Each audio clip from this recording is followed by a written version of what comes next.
Petit manuel de résistance contemporaine, récits et stratégies pour transformer le monde, de Cyril Dion, lu par l'auteur.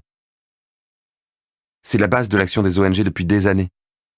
Encourager chacun à changer son mode de vie. C'est par là que j'ai décidé de commencer à agir. Or, cette conception est aujourd'hui battue en brèche. D'abord par les chiffres. Malgré toutes les actions de sensibilisation et malgré une prise de conscience grandissante, nous consommons toujours plus de pétrole, de ressources, émettons toujours plus de CO2, entraînant la disparition de toujours plus d'espèces.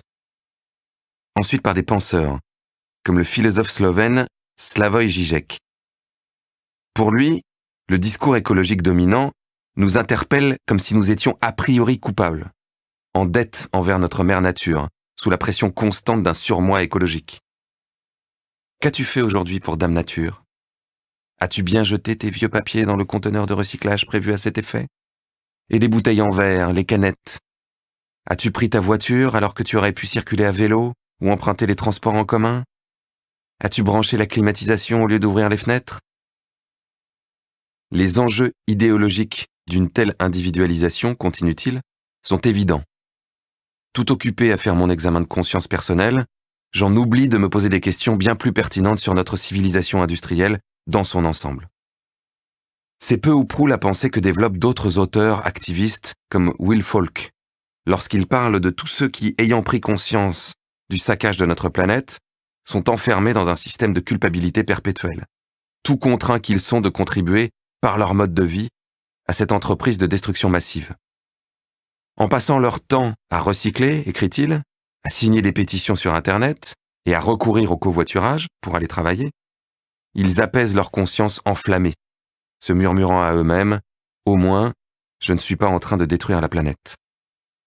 Pour Will Falk, comme pour de nombreux membres du mouvement de la Deep Green Resistance, auquel il appartient, il n'est plus temps de penser par petits gestes. Il faut passer à l'étape supérieure, comme le clame Derrick Jensen dans son texte « Oubliez les douches courtes ». Une seule personne sensée, écrit-il, aurait-elle pu penser que le recyclage aurait arrêté Hitler? Que le compostage aurait mis fin à l'esclavage? Ou qu'il nous aurait fait passer aux journées de 8 heures? Que couper du bois et aller chercher de l'eau au puits aurait sorti le peuple russe des prisons du tsar? Que danser nu autour d'un feu nous aurait aidé à instaurer la loi sur le droit de vote de 1957? Ou les lois des droits civiques de 1964? Alors pourquoi, maintenant que la planète entière est en jeu, tant de gens se retranchent-ils derrière ces solutions tout à fait personnelles? Une partie du problème vient de ce que nous avons été victimes d'une campagne de désorientation systématique. La culture de consommation et la mentalité capitaliste nous ont appris à prendre nos actes de consommation personnelle ou d'illumination pour une résistance politique organisée.